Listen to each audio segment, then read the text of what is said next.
Let's pick up the debate there now with Katie Pavlich, a Fox News contributor and townhall.com news editor, and Ebony Williams, a legal analyst and also a Fox News contributor. Ebony, I want to start with you first because Charles Krauthammer, in this piece in the Washington Post, very eloquently points out that the president is leaving out a major point.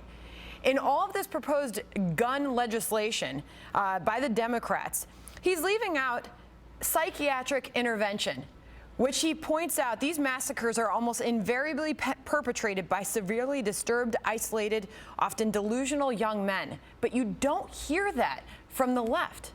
You know, Sandra, I actually agree with Charles on this. I mean, background checks alone are not the answer. This is a comprehensive problem that's going to take a comprehensive solution. Certainly, these are identifiable groups. Oftentimes in these massive shootings, these are isolated, disturbed young men who law enforcement or even friends or surrounding them have been able to identify them. So let's get in front of this. Let's have a 48-hour psychiatric hold. That is permissible. There are, you know, let's talk about the capacity of some of these large-scale magazines. We don't need 30 rounds to protect ourselves. So there are other ways to go at this. And Katie, at this moment, Democrats are being criticized for jumping on this too quickly. The president jumping on it that day that the shootings occurred.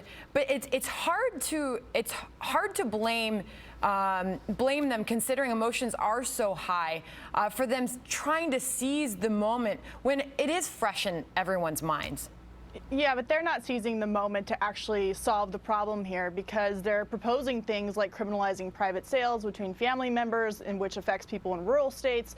They want to have universal background checks, which of course are already there in Oregon. There is not a single mass shooting that you can point to where you can say the universal background check that the president is proposing would have prevented a mass shooting. And so it comes down to, if you're going to propose a new law rather than enforcing the laws that we have on the books, you have to be able to have results of that. And there's no evidence to prove that background checks stop these mass shootings. And it's unfortunate that the president got up last week and assumed that the Oregon community that was affected by this would immediately rally behind him in his gun control calls. I thought that was a very arrogant thing for him to do. And Ebony, also Charles Krauthammer points out the brief mention that we heard from the president praising the gun laws in Australia. Without directly saying so, he was referencing Australia. What they've done there is they've mandated gun buybacks. They've taken guns out of the hands of their people. Is he by some way insinuating that we could see that happen in this country?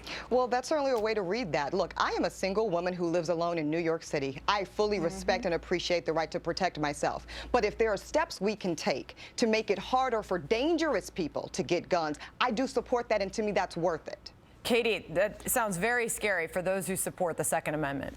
Well, it does, and the president's been very intellectually dishonest when he says we need modest gun proposals supported by gun owners like the ones they have in Australia and Britain, where handguns are banned. Our Second Amendment won't stand for that. The American people won't stand for that. And when it comes to giving credit where credit is due and dealing with the mental health issue, you know, Hillary Clinton sure has attacked the NRA a lot, but it's the NRA that has worked with Congress in the past and previous presidents to get mental health legislation written, passed in Congress, and signed into law to prevent these types of people from getting their hands on guns. Hillary Clinton and her gun control advocates have done nothing to help that process get better. And Katie, I know you're always pointing out, quick to point out, that we're talking about proposing new gun legislation, and this country is having a hard time imposing the legislation that's already on the books in many states. Absolutely. All right, Katie, Ebony, thank you. Thank you. Thanks, Sandra.